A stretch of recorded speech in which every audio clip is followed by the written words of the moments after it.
നമ്മൾ പഴയ സാധനങ്ങളെല്ലാം മാറ്റി വാങ്ങുന്നത് പോലെ ഈ നാട്ടിൽ ഭർത്താവിനെയും മാറ്റി വാങ്ങാം. അതിനുവേണ്ടി വാറണ്ടി കാർഡ് വരെ ഉണ്ട്. ഈ സ്ത്രീ ഇവരുടെ ഫ്രണ്ട്സിനോട് തൻ്റെ ഭർത്താവിനെ തനിക്ക് ഇഷ്ടമല്ലെന്നുള്ള കാര്യം തുറന്നു പറയുകയാണ്. അപ്പോൾ അവളുടെ ഫ്രണ്ട്സ് എന്നാൽ പിന്നെ നിനക്ക് എക്സ്ചേഞ്ച് ചെയ്യാലോ എന്ന് പറയുകയാണ്. അങ്ങനെ അവരും അത് ചെയ്യാനായിട്ട് പോവുകയാണ്. അവിടെ അവരുടെ ഭർത്താവിനെ വാങ്ങി വെച്ച് നിങ്ങൾക്ക് ഇഷ്ടമുള്ളത് എടുത്തോ എന്ന് പറയും. ആ സ്ത്രീയും ഒരു ചെറിയ പയ്യനെ കൂട്ടിക്കൊണ്ടുവരികയാണ്. അവരവൻ്റെ കൂടെ റൊമാൻറ്റിക് ആയിരിക്കാനൊക്കെ ട്രൈ ചെയ്യുന്നുണ്ട്.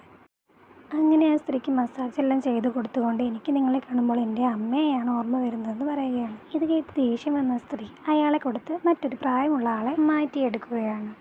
ഇയാളാണെങ്കിൽ എപ്പോഴും എക്സസൈസും ചെയ്തിരിക്കുകയാണ്. രാവിലെ അവളെയും കൊണ്ട് ഓടാൻ പോകുന്നു. ഇതെല്ലാം കൊണ്ട് മടുത്ത് ഇനി ആരും വേണ്ട, താൻ ഒറ്റയ്ക്ക് മതിയെന്ന് അവൾ തീരുമാനിക്കുക. ഒരു ദിവസം ഇവരുടെ ഭർത്താവിൻ്റെ ശബ്ദം പുറത്തുനിന്ന് കേൾക്കുകയാണ്. എന്താണെന്ന് നോക്കിയാൽ അടുത്ത വീട്ടിലെ സ്ത്രീ ഇവരുടെ ഭർത്താവിനെയും വാങ്ങി വന്നിരിക്കുകയാണ്.